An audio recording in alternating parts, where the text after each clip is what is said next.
Assalamualaikum warahmatullahi wabarakatuh. Alhamdulillahirabbil alamin wa bihi nasta'in wa ala umuri dunya waddin.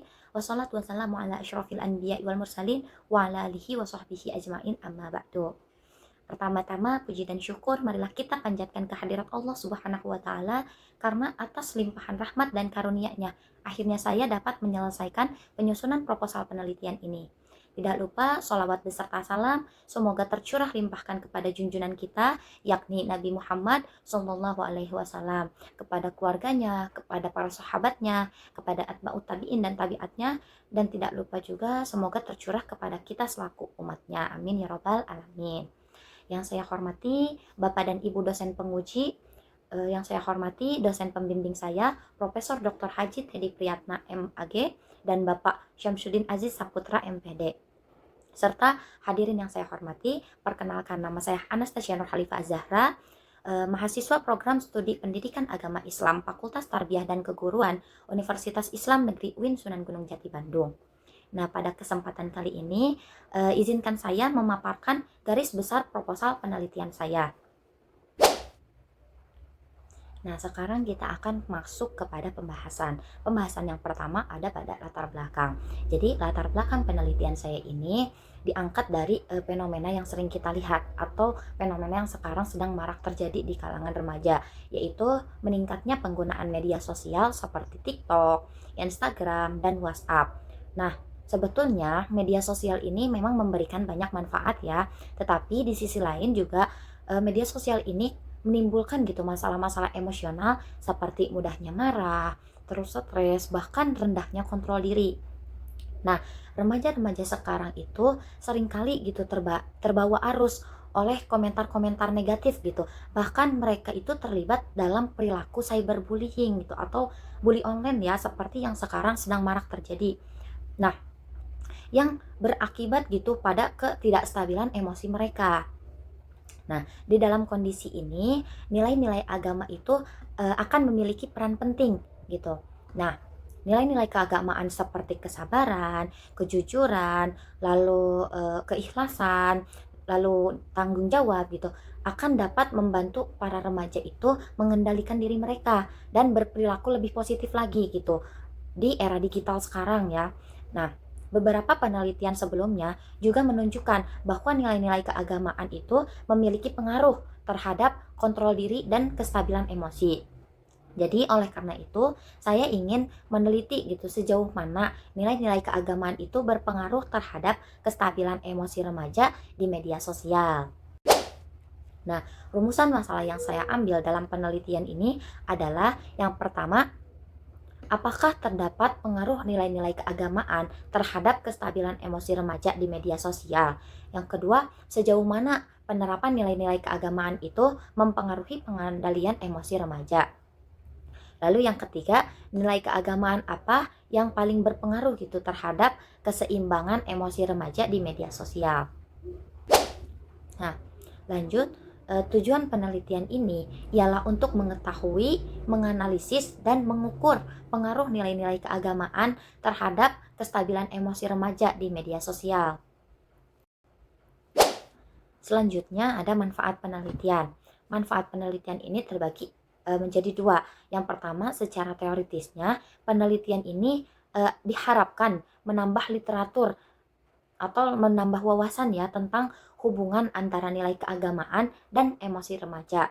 Lalu manfaat praktisnya, hasilnya itu akan diharapkan dan dapat membantu guru, orang tua, bahkan siswa dalam menanamkan nilai agama gitu untuk menjaga kestabilan emosi di era digital sekarang. Nah, lalu yang selanjutnya ada tinjauan pustaka. Jadi di sini saya mengacu kepada beberapa penelitian sebelumnya yang menunjukkan gitu hubungan positif antara nilai-nilai keagamaan dan kontrol diri remaja. Nah, di sini beberapa penelitian menyatakan bahwa internalisasi gitu ajaran agama dapat meningkatkan empati dan kemampuan mengontrol emosi remaja. Nah, beberapa penelitian lain juga menemukan gitu bahwa lemahnya kontrol diri akan menjadi penyebab utama perilaku agresif gitu di media sosial. Nah, di sisi teori, penelitian ini didasarkan pada dua teori ya. Yang pertama ada teori psikososial Erik Erikson, yang dimana pada teori ini masa remaja itu merupakan masa tahap identity versus role confusion, di mana remaja itu masih mencari jati diri gitu dan membutuhkan nilai-nilai moral agar emosinya stabil. Jadi pada masa ini remaja itu masih mencari jati diri mereka sehingga akan mudah gitu terbawa oleh arus gitu. Nah, lalu yang kedua ada teori pembelajaran sosial Albert Bandura. Nah, jadi pada teori sosial Albert Bandura ini perilaku manusia itu terbentuk melalui proses meniru atau mengamati gitu, pengamatan dan peniruan. Jadi dalam konteks media sosial, remaja itu sebenarnya mudah meniru perilaku negatif gitu tanpa kontrol diri nilai agama. Jadi di sini sehingga diperlukannya filter gitu, filter moral yang kuat ya untuk membentengi diri mereka gitu agar tidak terbawa arus. Nah, lalu teori yang ketiga, pendidikan agama Islam. Nah, pendidikan agama Islam ini sebenarnya menjadi sarana gitu untuk pembentukan karakter atau kontrol diri mereka, juga menjadi pedoman etika gitu dalam menghadapi tantangan digital saat ini ya. Nah, jadi semuanya ini berhubungan erat gitu antara teori psikososial Erik Erikson, teori pembelajaran sosial Albert Bandura, dan pendidikan agama Islam. Nah, selanjutnya kita akan masuk kepada metodologi penelitian. Jadi, penelitian saya ini menggunakan pendekatan kuantitatif asosiatif dengan desain ex post facto, yang dimana hanya meneliti fenomena yang sudah terjadi tanpa memberikan perlakuan langsung. Tujuannya seperti yang telah dijelaskan saya tadi, untuk mengetahui pengaruh nilai-nilai keagamaan sebagai variabel X terhadap emosi remaja di media sosial sebagai variabel Y-nya. Nah, tempat penelitian saya lakukan di SMK Igasar Pindad Bandung, karena menurut saya sekolah ini tuh memiliki pembinaan keagamaan yang kuat gitu, dan siswanya juga termasuk ke dalam usia remaja yang aktif menggunakan media sosial. Jadi menurut saya sekolah ini tuh cocok gitu untuk penelitian saya. Nah, waktu penelitian dilakukan selama 2 bulan, yaitu September dan Oktober. Populasi penelitiannya, saya mengambil seluruh siswa kelas 11 TBSM di SMK Igasar Pindad Bandung. Sampel penelitiannya ini menggunakan teknik non-probability sampling atau tepatnya yaitu convenience sampling, yang dimana dengan jumlah minimal 30 responden dari seluruh siswa kelas 11 TBSM tersebut.